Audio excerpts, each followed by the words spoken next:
Hello bachchon, let's read this question, and the question says that in a parallelogram angle A ratio angle B is equal to 1 ratio 2, then angle A is equal to, now let's see the options. Option A 30 degree, option B 60 degree, option C 45 degree and option D 90 degree. तो आइए अब इस question को यहाँ पर हम solve कर लेते हैं। इस क्वेश्चन में कहा गया है कि एक पैरेललोग्राम है जिसमें angle A ratio angle B है 1 रेशियो 2।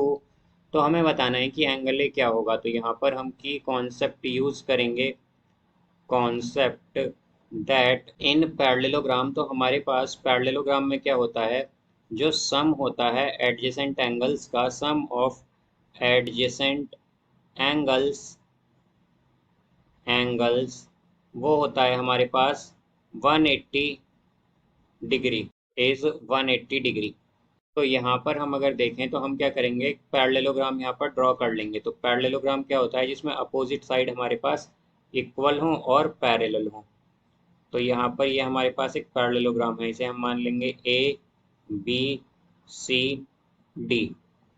अब हमें क्या गिवन है कि एंगल ए और एंगल बी का रेशियो है। तो एंगल ए और रेशियो एंगल बी अगर हम देखें तो ये हमारे पास क्या होगा, एंगल ए और एंगल बी एडजेसेंट एंगल्स हैं, तो इनका रेशियो अगर 1 रेशियो 2 है तो हमारे पास एंगल ए आएगा x एंड एंगल बी होगा 2x।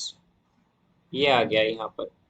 अब यहाँ से हम अगर देखें तो जो एडजेसेंट एंगल्स होते हैं उनका सम क्या होता है 180 डिग्री। तो यानी कि angle A plus angle B क्या होगा 180 डिग्री। तो हमारे पास एंगल ए क्या है x प्लस एंगल बी क्या है 2x। तो इन यहाँ पर इनका सम क्या होगा 180 डिग्री। तो ये आ गया 3x is equal to 180 degree. तो x की वैल्यू क्या आ गई, यहाँ से x की वैल्यू आ गई 60 डिग्री।